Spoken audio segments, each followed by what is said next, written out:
When we first bought the house, I knocked down all of the interior walls. Now, I was single back then, and now that I have 2 kids, I feel like the minute they become teenagers, I'm gonna want all of those interior walls back up again. Hello everyone, I'm Julie, and in today's video, we are going to be talking about 2 different layouts: open concept versus closed concept designs. Whether you're considering a renovation or you're just curious about these 2 different design styles, I'll be answering important questions for each design, which is the best fit for your lifestyle and your family, so watch this video to see which might be the best for you. Open concept versus closed concept designs.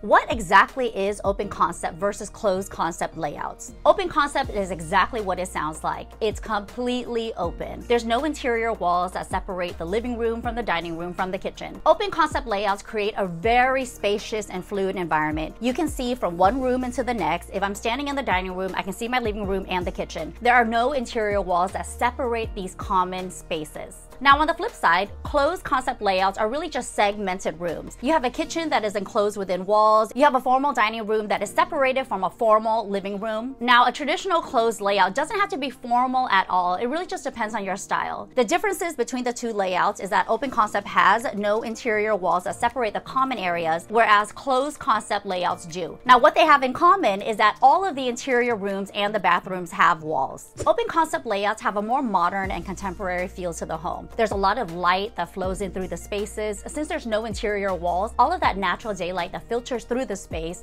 is going to be cast into every single room. So you get a lot of natural light, you get open communication between all of the family members. So when I am in my kitchen, I can kind of scream out to my kids in the living room and they can hear me. You also have a lot of flexibility in furniture arrangement since there's no interior walls. There's no walls for you to back the furniture up into. Therefore, you're able to move your furniture around. Open concept layouts are really great for modular furniture living. If you're someone who loves to move furniture around, you want to play with different design ideas, open concept is a really great and flexible layout for you. I feel like open concept living is very casual. You can still plop in very formal furniture, even if your style is traditional or classic, but the nature of having an open environment lends a very informal, casual feel to the layout. The open concept design was further popularized by architects like Frank Lloyd Wright, who emphasized the importance of connecting indoor and outdoor spaces. This creates fluid, multifunctional living areas. The trend gained even more traction in the following decades, especially in the 80s and 90s, as homeowners sought more casual and versatile living environments. Today, open concept living remains a popular choice, particularly in new construction and home renovations. Closed concept layouts are traditional living, features designs where the rooms are separated by walls and doors. This layout creates distinct and private areas for every single function of the home. Closed concept living has been the dominant architectural feature for centuries, dating back to the earliest forms of residential architecture. This design approach became particularly prominent during the Victorian era and continued well into the early 20th century. This layout enhances privacy and organization, allowing each room to serve a specific purpose and contain activities and items effectively. It also aids in sound control, reducing noise between rooms, and allows individualized temperature control. This also improves energy efficiency and comfort. Additionally, each room can have its own unique decor, offering diverse interior design themes within one home. It wasn't until the mid-20th century that open concept living began to gain popularity, challenging the traditional closed concept design. What kind of lifestyle would you lead to decide on either or option? Personally, for me, I have young children, as I said. I want to be able to watch them from everywhere in my home. When I first bought this home and I knocked down the walls, I had that intent in mind. We entertain a whole lot. I wasn't even having children yet. I wasn't even thinking about children yet, but I also wanted to be able to see my guests. I want to be able to host my guests from the living room, see what they're doing in the dining room. Maybe someone needs like a refill of a beverage or something. I can quickly grab that in my kitchen and then kind of haul ass to the dining room. So I love open concept design, not only coming from a mother of young children, but also from an entertaining standpoint. Now, what kind of lifestyle would you lead if you favor closed concept designs? I feel like if you have a really large family, there's a lot of noise in the house, you might favor a closed concept design because you want to be able to close off doors and then not hear all of the sound that's kind of echoing throughout the space. If you are someone who wants each room to serve a specific function, you would love closed concept designs. There are a lot of home cooks who like to be isolated in the kitchen.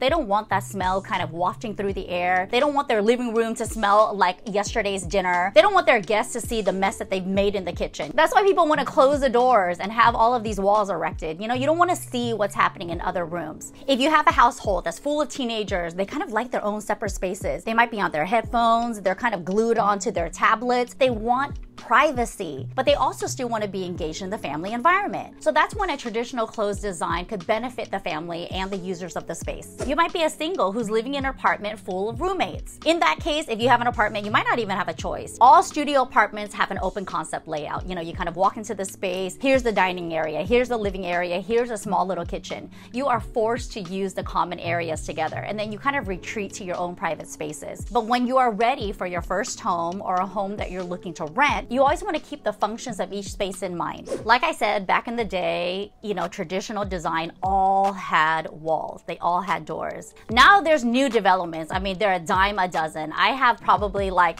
10 different apartment buildings that are kind of being built up right around my neighborhood. So nowadays, it's cheaper to build open concept layouts so that contractors don't have to pay for all of these walls and doors. Now, from the homeowner's perspective, I feel like open concept layout gives you more flexibility. With an open concept layout, you would generally have the same wall paint color that's in all of the common areas. That's just one single color. So imagine if you have a closed layout. Each room would have either a different theme, a different color. If you want a cohesive effect, of course, you can paint all of the walls all the same color. So it's really just a personal preference depending on your design aesthetic. As a designer, I actually favor closed concept layouts, and here's why. I love it when I walk into a space and it has its own mood, its own vibe. It can have its own colors, its own theme. I can splurge on different finishes in one room and maybe skimp on another in another room. Whereas with open concept layouts, you have to have the same vibe or else it's gonna feel completely disjointed. Now, if we're talking about maintenance, I feel like open concept layouts are definitely more high maintenance than closed concept layouts. In an open concept layout, you see everything. So you almost have to keep the home tidy, neat, clean, organized, or else the whole space is gonna look completely disheveled. I actually like that because for me, I'm OCD, I'm a germaphobe, I'm highly, highly organized. So an open concept layout almost keeps me in check. You know, like there's no hiding my kids' junk. You walk in the door, you see the playroom and the living room right away. But I'm also not embarrassed about that. This is just the lifestyle that I'm in right now. Everyone knows I have kids. All of my guests have young kids too. They love it. All of the kids play together in the open concept layout. We can see them from the kitchen and the dining room. That's why I favor open concept layout. In a closed concept layout, let's say you're entertaining. You know, you're cooking in your kitchen. I mean, you're making a meal. It gets really messy. You can close off the door. None of your guests see it. They can enjoy this beautiful meal arranged on this gorgeous tablescape in the formal dining room. So that formality, I kind of really love that. But with young children, it just doesn't make sense for my lifestyle right now. If you're living in an apartment or a studio, you definitely have an open concept layout that's happening. There are smaller spaces that are defined for the dining, living, and kitchen. When you have guests over, everyone's kind of mingling together, which is what I love. So you want to key into those design details, especially when you're ready for your first starter home. Do you like the idea of having all your guests mix and mingle? Do you like the idea of seeing your kids play while you're, you know, prepping for a meal in the kitchen? If you like that lifestyle and you want to adopt that, you definitely want to remember all of those characteristics of the design layout so that you can look for that exact type of lifestyle in your next home. Do I think that open concept layouts are a trendy thing? Like, is it gonna go out of style? Absolutely not. Design always reflects the users.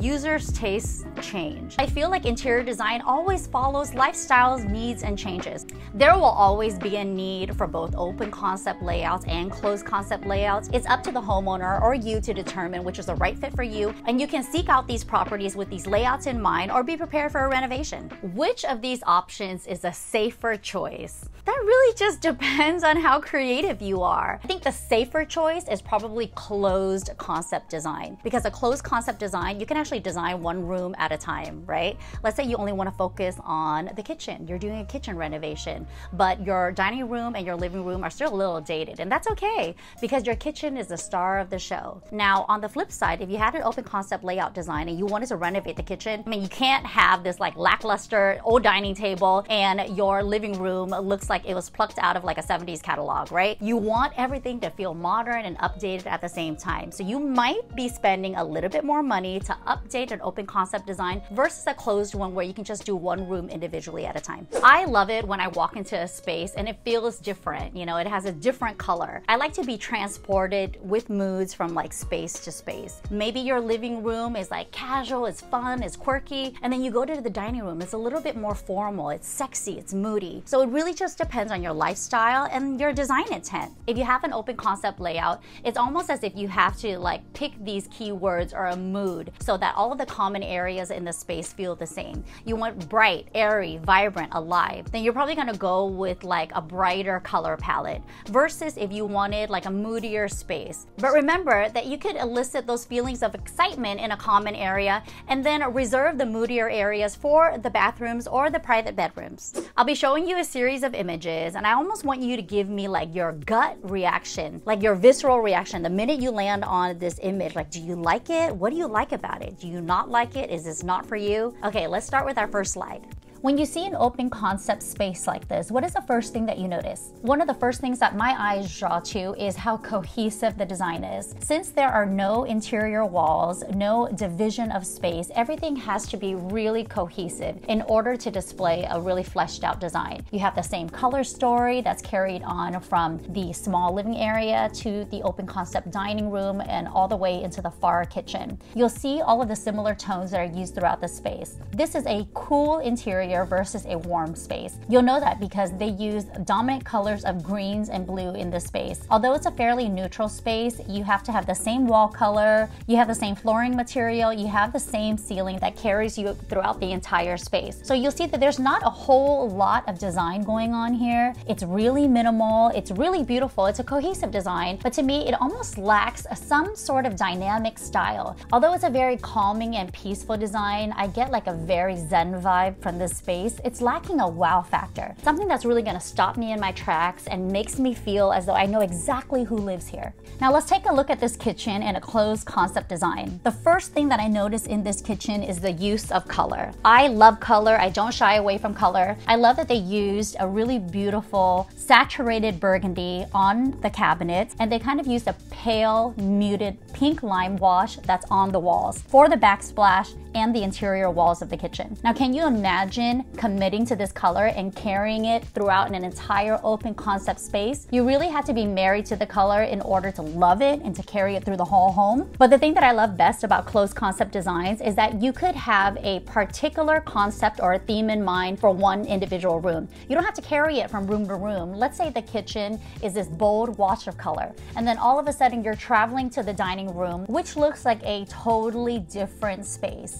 You have pale blues, you even have patterned wallpaper. Now imagine if you pulled that burgundy color from the art piece that is central to this dining room. Now you will have a cohesive design that's carried on from room to room, but that punch of color, that burgundy, doesn't have to be carried and saturated into the dining room in order for it to make sense. You can have a whole nother personality and an entirely different theme and can still vibe. Moving on to this traditional closed living room. Now this living room with its palette of blues definitely looks like it belongs in the same house as the dining room. But the great thing about this living room and dining room combo is that the kitchen can stand alone. Of course, you remember the kitchen has all of those burgundies. You can pull the burgundy into this living room with artwork and accessories, although that's not required at all. Notice how the paneling wraps around the entire room. In an open concept space, you would have to carry this paneling throughout the entire open concept home because there's nowhere to end it. That's another design decision that you have to make, which can get very expensive. You also notice the coffers in the ceiling. The coffers in the ceiling are inset with this really beautiful grass cloth wall covering. Now imagine this coffer ceiling installed in your entire open concept space. If you have a small studio or apartment, that's great because the smaller the space, the bigger you can get with design without spending a whole lot of money. Now imagine carrying these design details, even the architectural finishing, all throughout an open concept space. You have to commit to a color or at least a color palette. You have to commit to applying all of the same finishes on the walls and the ceilings. You might even have to go one step further and anchor the entire living room with an area rug just so that it defines that zone. So now that you understand the design implications between an open concept space versus a closed traditional space,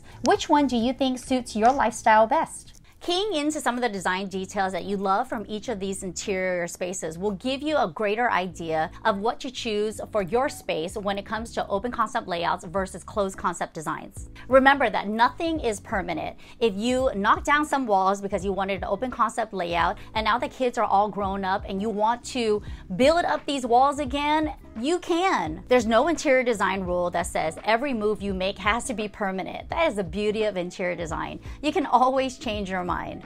That's it for today's video, everyone. What did you think of my interior design tips or a little history behind open concept layouts versus closed concept layouts? I want to know, what are you currently living in right now? Open concept or traditional? Do you like it? What don't you like about it? Please let me know in the comments below. All of our viewers always comb the comments section looking for answers to questions that I might not have asked in this video. So I definitely want to hear from you. If you like this type of content and you want more this versus that videos, please give this video a like and a thumbs up. Share this video with anyone you know who's going through a renovation process right now and they're trying to decide which layout is best for their family. Subscribe to my channel if you haven't already. Click that little notification bell to be notified of new videos that we drop on the channel every single Thursday. Definitely check out this video right here that I'm going to link for you. It's all about open concept layouts, the pros and cons, if you are deciding on whether or not that's the right fit for you. Make sure you tune in next week. We'll be doing a deep dive into minimalism versus maximalism. This is a highly requested video and I cannot wait to dive right in.